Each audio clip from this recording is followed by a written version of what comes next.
आपका व्याख्यान इससे पूर्व मुंबई विद्यापीठ में मैं सुन चुका हूँ, आपसे मिला भी हूँ और वद्धवा जी ने परिचय भी कराया था।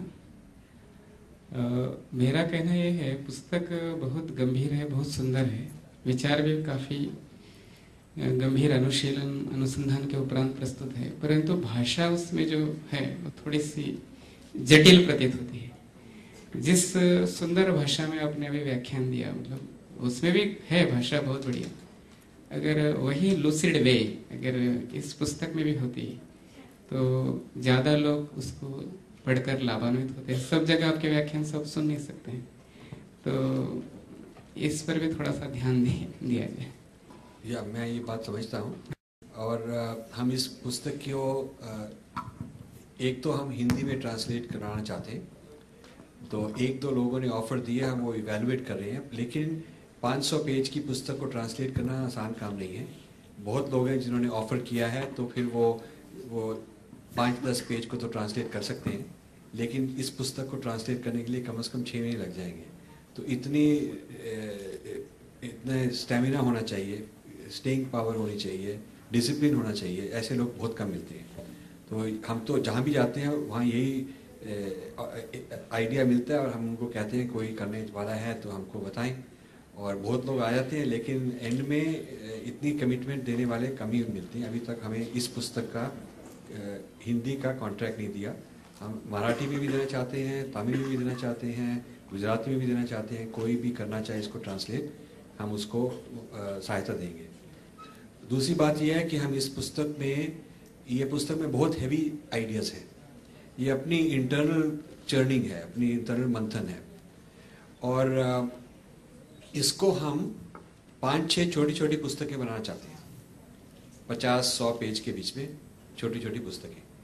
तो उसके लिए हमको राइटर्स चाहिए, क्योंकि हम और पुस्तकें लिख रहे हैं, और हम आगे जाके और हमारे पास जो मटेरियल है, बहुत सारा मटेरियल है, तो हम हर साल 1-2 पुस्तक निकालना चाहते हैं। वो हमने 20 साल जो रिसर्च की है उसके बारे में। तो इस पुस्तक को अब सिंप्लीफाई करना, आर्टिकल्स लिखना, ब्लॉग्स लिखना, 50 पेज की छोटी छोटी पुस्तकें बनाना, इसके लिए हम सहायता चाहते हैं, और चाहते हैं कि कोई जो लेखक हैं कोई अच्छी तरह से लिख सकते हैं, good English writers, good Hindi writers. English writer जो हो उनको I want to hire some people and tell them कि आप ये चैप्टर लेकर उसको सिंपल करके 50 पेज में लिख दीजिए, और या कोई हिंदी राइटर हो उसको भी हम ऐसे करना चाहते हैं। तो ऐसे राइटर्स मिलने ज़्यादा आसान नहीं है। हम चाहते हैं और कोई मिले तो आर बी वेरी हैप्पी। आपके व्याख्यान से हम बहुत प्रभावित हैं, और आपने उन सारी बातों को बता दिया है जो मनु ने आज से हजारों वर्ष पहले कहा था।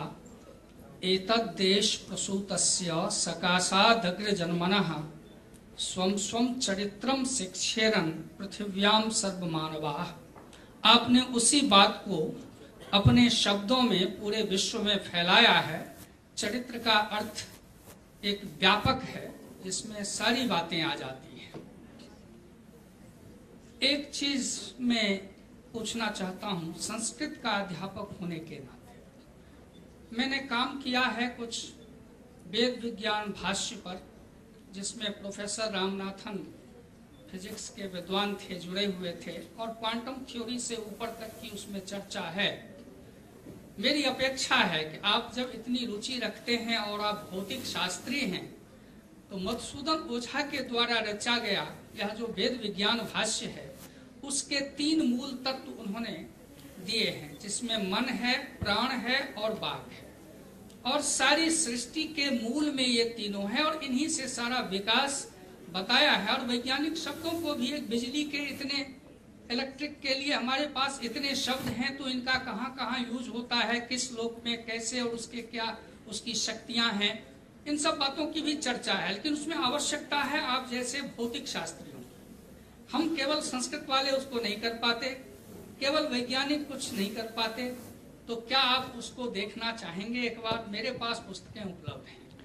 तो मैं आपका जवाब दे देता हूँ इस बात का। दूसरी एक चीज और कहना चाहता था, एक अनुवाद की बात आपने कही है, तो मैं एक प्रस्ताव रखना चाहता हूँ। यदि आपकी इस पुस्तक का संस्कृत और हिंदी में हम राष्ट्रीय संस्कृत संस्थान की ओर से अनुवाद कराना चाहेंगे, यदि आप अनुमति दें तो मैं अपने मुख्यालय से इसके लिए अनुमति लूं और हमारे यहाँ हैं ऐसे योग्य लोग जो इसका अनुवाद दोनों भाषाओं में कर सकते हैं।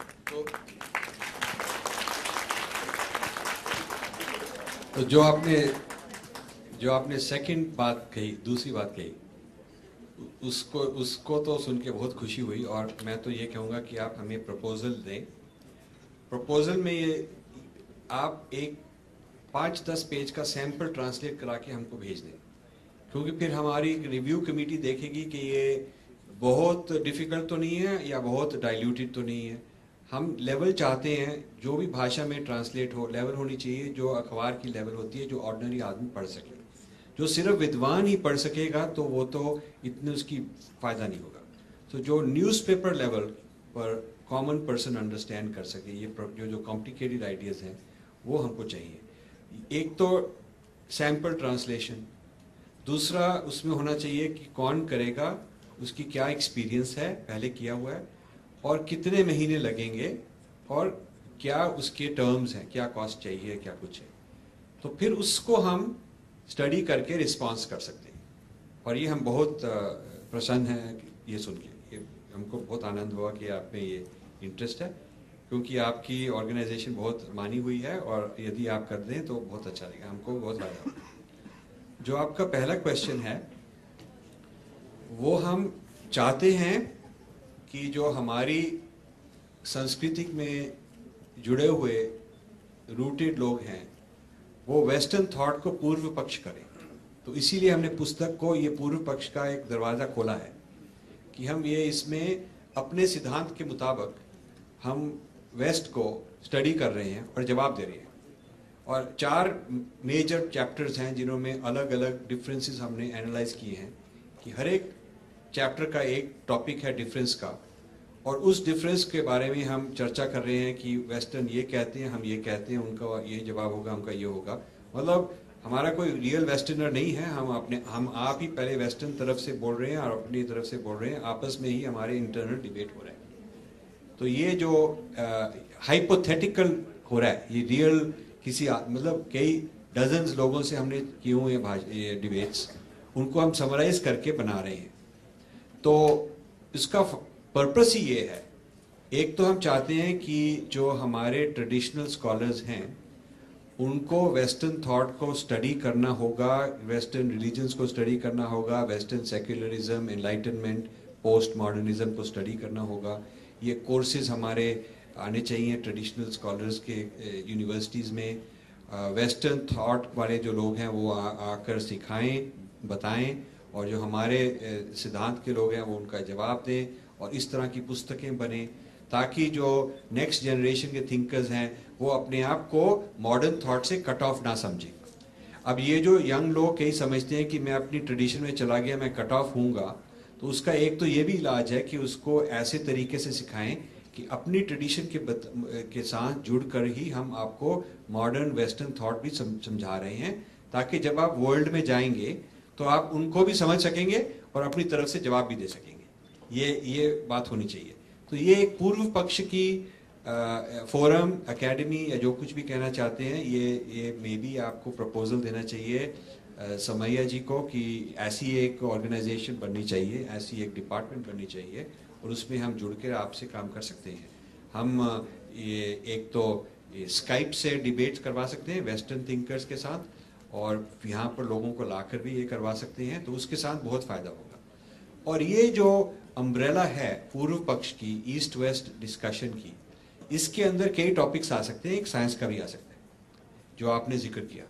क्वांटम फिजिक्स में हमने भी, फिजिसिस्ट थे पहले हम, तो हमने भी, हमारे को पहले वेदांत और अपनी संस्कृति में ही शौक था, अपनी फिलॉसफी में शौक था। फिर हमने जाके डिसाइड किया कि हम PhD करेंगे फिजिक्स में, इसी के लिए ताकि हम अपनी फिलॉसफी को साइंटिफिक तरीके से भी समझ सकें। और फिर फिजिक्स से हम चले गए कंप्यूटर साइंस, बिजनेस में, बाकी चीज़ों में चले गए, और फिर वापस आ गए।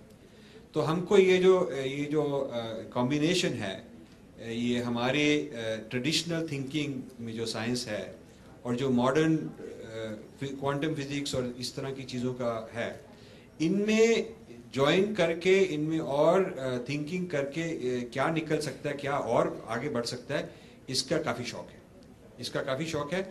और ये अब आपको मैं एक बताना चाहता हूँ कि वेस्टर्न थॉट में, एक वेस्टर्न साइंस में एक टेस्ला, निकोलस टेस्ला का, जो भी यहाँ कोई फिजिक्स का है, इलेक्ट्रिकल इंजीनियरिंग का है स्टूडेंट, उसको पता होगा, टेस्ला का नाम बहुत मशहूर है। टेस्ला ने एनर्जी पर, इलेक्ट्रिसिटी पर बहुत फेमस काम किया था।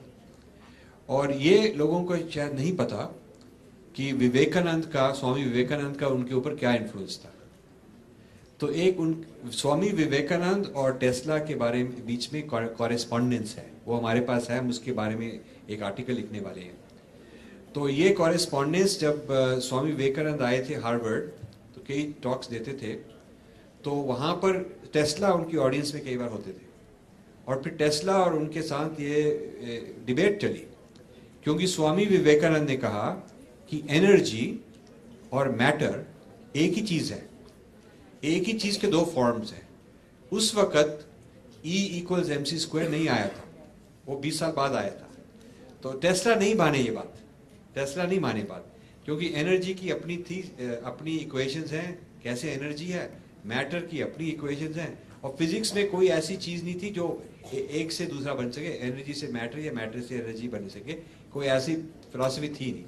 तो विवेकानंद ने टेस्ला में ये बात डाली, कॉरेस्पॉन्डेंस भी बाद में की, और उसके 15-20 साल के बाद आइंस्टाइन ने एक फॉर्मूला निकाला, E=mc², जो बहुत फेमस फार्मूला है, जिससे दोनों को कैसे क्वांटिटेटिव उनका रिलेशनशिप है निकला। अब इस तरह से कई और चीज़ें भी हैं जो अभी तक डिस्कवर नहीं हुई, जिनका ईस्ट और वेस्टर्न थॉट को कंबाइन करके बहुत फायदा हो सकता है। लेकिन हमको उस तरह के संस्कृति विद्वान चाहिए जो शोविनिस्ट ना हो। हमने जब ये और ना ही उनमें गुस्सा हो, ना ही उनमें कोई एजेंडा हो, पॉलिटिकल एजेंडा, सिर्फ सीरियस थिंकर हो। अब हमने history of Indian science and technology की और पुस्तकें निकालने का प्रोग्राम शुरू किया। एक जोसेफ नीडम थे कैम्ब्रिज में, जिन्होंने चाइनीज हिस्ट्री ऑफ साइंस के बारे में 30 वॉल्यूम निकाली थी। उसका चाइना को इतना असर हुआ, अच्छा असर हुआ, सारी दुनिया में जहाँ भी चाइना स्टडी होता है, लाइब्रेरीज में वो किताबें पढ़ती रहती हैं। और चाइना को कभी नहीं वो ब्लेम करते कि ये मिस्टिक लोग थे, इरिस्पॉन्सिबल थे, प्रोग्रेसिव नहीं थे, क्योंकि उसमें ये 30 वॉल्यूम में बहुत क्लियर है कि उनकी सारी हिस्ट्री में उन्होंने कितना एडवांस किया। इंडिया के बारे में ऐसी कोई मल्टीपल वॉल्यूम नहीं है, कुछ 2-4 आर्टिकल यहाँ वहाँ निकलते हैं, 1-2 किताबें निकलती हैं, पर किसी ने उनको जोड़ा नहीं। तो हमने जोड़ने का प्रोग्राम शुरू किया और 9 किताबें निकल आई हैं अभी तक। तो हमको ये प्रॉब्लम हुई कि 90% जो लोग इस प्रोग्राम में ज्वाइन करना चाहते थे, उनके विचार इतने शोविनिस्टिक थे, रिगर नहीं थी, वो हार्ड वर्क नहीं कर रहे थे, तपस नहीं थी, वो जल्दी जल्दी में हमारे पास पुष्पक विपान था, हमारे पास ये था, वो उस तरह की बात कर रहे थे। और उस तरह की बात को आप साइंटिफिक कम्युनिटी में वैलिडेट नहीं कर सकते।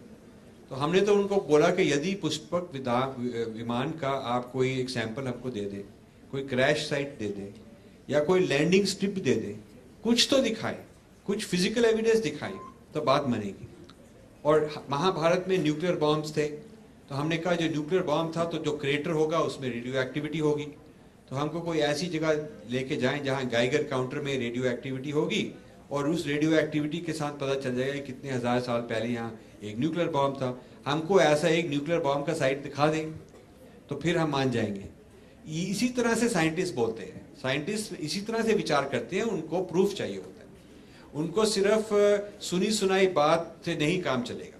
सो हमको टेस्टेबल थियरीज चाहिए। साइंस होता है आप थियरी बनाएं, उसको टेस्ट करना है, और वो टेस्ट ऐसा है कि कोई भी कर सकता है। कोई भी अब आप थ्योरी निकालें, न्यूटोनियन लॉज निकालें, चाहे जापान में टेस्ट करें, चाहे अफ्रीका में टेस्ट करें, चाहे इंडिया में टेस्ट करें, आपको सेम रिजल्ट मिलेगा। तो हमको ये टेस्टेबल साइंटिफिक थ्योरीज अपने संस्कृति से निकलें तो बहुत ही शौक है उसमें, और कोई भी सहायता करना चाहे हमारे को कांटेक्ट कर दें। You have presented a much needed outlook that our youth should have. However, do you see any setup existing or forum planned to achieve this where we can participate? अब देखिए, हम यूएस में रहते हैं, हमारा काम है जो हम कर सकते हैं, हमारा काम है रिसर्च करेंगे, लिखेंगे, यहाँ आके टॉक्स देंगे, लोगों को इंस्पायर करेंगे। अब आपको भी कुछ काम करना चाहिए। अब आपको ये फोरम क्रिएट करने चाहिए, आपको ये यूथ ट्रेनिंग के फोरम क्रिएट करने चाहिए। आप यदि पोस्ट डॉक्टरल स्टूडेंट्स को हमारे साथ असाइन कर दें 6 महीनों के लिए टू लर्न, तो हम उनको काफ़ी कुछ सिखा सकते हैं। पर इन स्टूडेंट्स को कैसे ढूंढना, कैसे मोटिवेट करना, ये आपका काम होना चाहिए। यदि आप हमको यहाँ पर आके वर्कशॉप कंडक्ट करवाना चाहते हैं, आप फोरम ऑर्गेनाइज कीजिए, हम आके वर्कशॉप कंडक्ट कर सकते हैं। तो आपको ये करना होगा। इंडिया में जो काम है वो इंडिया के लोगों को करना होगा। अब जैसे हमारे मित्र हैं गणेश जहाँ बैठे हैं, I am very indebted to him because इन्होंने मुंबई में हमारे सारे अरेंजमेंट्स काफ़ी इन्होंने हमारे को प्रमोट किया है, काफ़ी लोगों से बातचीत की है, काफ़ी लोगों को समझाया है कि ये काम बहुत इम्पोर्टेंट है। अब हमको इस तरह इनको सहायता देने के लिए और भी लोग चाहिए जो इंडिया में इस तरह की चीज़ कर पाए। क्योंकि कोई जो फॉरेन से आएगा, जैसे फोर्ड फाउंडेशन है, वो सारा आपको पैसा देकर फोरम वोरम लगा देगा, तो उनका अपना एजेंडा होगा, उनका अपने सिद्धांत होगा, उनकी अपनी थियोरी होगी। यदि हम चाहते हैं कि हमारे सिद्धांत से, हमारी थियोरी से, हमारे विचार से ही काम चले, तो हमारे लोगों को ही करना पड़ेगा। I should be happy to work with anyone with such ideas, and after the program maybe we can get in touch and try and see how to create such a platform and a forum. Thank you.